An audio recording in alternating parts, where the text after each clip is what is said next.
Boa tarde para todo mundo. Estou aqui com a nossa liderança do Ceará, nosso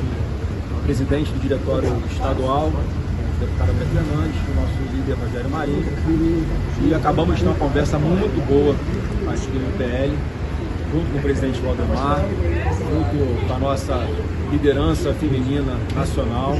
a Michele Bolsonaro, e conversamos ali como adultos, tratamos um pouquinho das peculiaridades do estado do Ceará. Cada local tem a sua realidade, e como pessoas ali adultas, maduras e que querem o mesmo objetivo, querem resgatar o Brasil das mãos do PT, ficou bem claro que, na verdade, o que a gente identifica foi um ruído de comunicação, com a Michele falando com o coração, com a autoridade que ela tem, com a verdade que ela carrega nas palavras em cada evento que ela vai, sendo exemplo para milhões de mulheres em todo o Brasil. E do outro lado, a nossa maior liderança do Ceará, o André Fernandes, uma pessoa excepcional, um deputado exemplar, e até surpreende às vezes pela maturidade e pela clareza com que ele enxerga o jogo político como poucos. Uma pessoa que conta com a nossa total confiança também. Então, em função desse ruído na nossa comunicação interna, já que as tratativas sobre todos os estados do Brasil já vem acontecendo de forma preliminar, mas acabou vindo a público de uma forma ainda muito prematura lá no estado do Ceará, no evento que ocorreu nesse final de semana, o que a gente chega à conclusão é que a gente precisa pensar uma forma de combater o projeto do PT no Ceará. O que o André estava buscando, com a total orientação e aquiescência do presidente Bolsonaro, era buscar um projeto político que parasse de pé para reduzir as forças do PT naquele estado, já que é o adversário que nós temos pela frente para salvar o Brasil de mergulhar num precipício sem volta, é derrotarmos o PT. E isso se faz em cada estado, e essa continua sendo a missão do deputado André Fernandes naquele estado, porque a pessoa conhece como ninguém aquela realidade. O que a gente pode falar nesse momento é que daqui a pouco vocês vão ver aí nas redes sociais já o total acordo, composição e alinhamento da Michele com o André. São duas pessoas que têm a percepção ideológica, que sabe da importância de defendermos os nossos princípios, e que, outro lado, também, isso que a gente tem que botar na balança em cada estado. É difícil fazer isso na política, até que ponto a gente consegue equilibrar esse projeto de unidade contra a esquerda, e que a gente também preserve os nossos princípios, que são inegociáveis. Então, é o que eu tinha falado nesse momento. Eu acho que a gente dá um passo importante aqui de amadurecimento, de demonstração de maturidade, e que daqui para frente a gente vai fazer como tem que ser feito sempre, a gente conversar internamente com quem conhece melhor a realidade regional. O André não pode analisar o Rio de Janeiro como eu posso, eu não consigo analisar o Ceará como ele consegue, o Marinho da mesma forma no Rio Grande do Norte, e nós três aqui estamos pensando no Brasil, estamos pensando no presidente Bolsonaro, qual é a melhor forma que a gente tem de recolocar o nosso projeto de país para voltar a prevalecer a partir de 2027, e analisando cada cenário com muita calma. Então foi o que aconteceu ali, duas pessoas querendo acertar, duas pessoas trabalhando com a verdade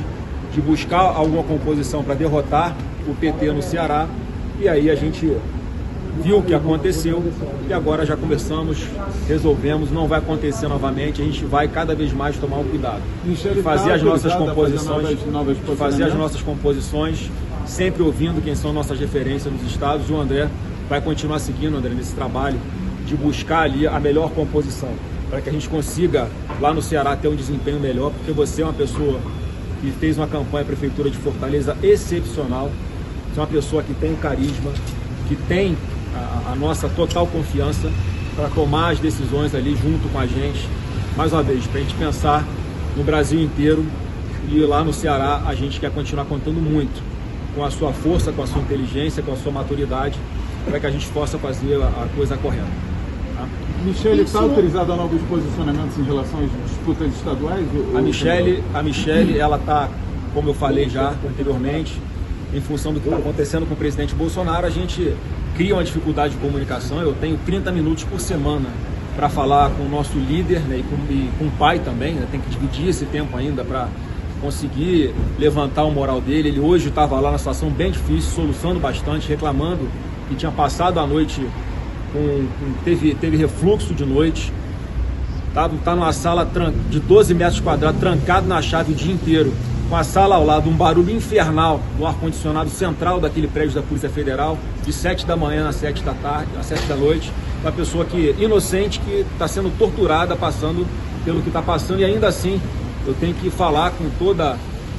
a capacidade de não trazer mais problemas para ele. Então essa é a dificuldade que a gente está tendo agora, mas a Michele participa do núcleo duro aqui do partido que vai tomar as decisões, porque ela tem um posicionamento muito cristalino, muito transparente, muito verdadeiro, e com a visão que ela, uma pessoa que tem percorrido o Brasil todo, que ela pode colaborar e muito para que a gente tome as decisões corretas em cada estado. Senador, ela entendeu o posicionamento dos senhores, então? Acho que todo mundo viu que, mais uma vez, houve um ruído de comunicação e todo mundo querendo acertar. A Michele querendo acertar, o André querendo acertar, eu querendo acertar, o Marinho, todo mundo querendo acertar. Não tem divergência entre a gente, não tem briga, não tem confusão. Mais uma vez foi uma falha na nossa comunicação ali, que o André estava fazendo um movimento autorizado pelo Bolsonaro, a Michele não tinha conhecimento, e ela tem toda a razão de olhar para a situação, como nós somos atacados muito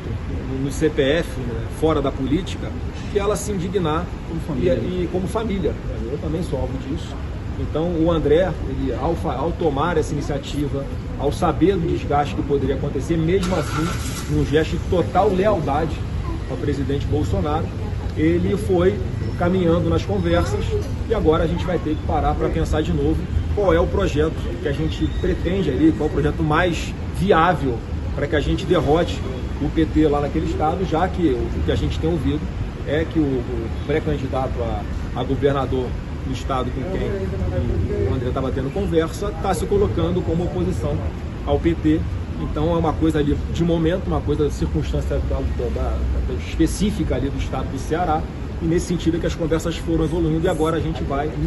com cabeça fria, com muita tranquilidade, ouvindo o André, qual é a sugestão que ele dá do projeto que seja mais ali forte para a gente derrotar o PT. A aliança com o Ciro está suspensa, então? A aliança com o Ciro está suspensa? Exato. E como fica essa aliança com o Ciro Gomes, diante, inclusive, das críticas que a Michele reiterou nessa madrugada nas redes sociais dela? E a segunda pergunta é se o senhor, Flávio Bolsonaro, fica, então, como porta-voz do seu pai enquanto ele estiver preso. Essa questão de ser porta-voz, eu não me auto-intitulei nada de porta-voz. Agora, a situação que o meu pai está, se a gente não tiver o mínimo de alinhamento aqui dentro do partido e unidade, mais uma vez, eu não vou ser o que vou tomar decisão sozinho de nada. Qual?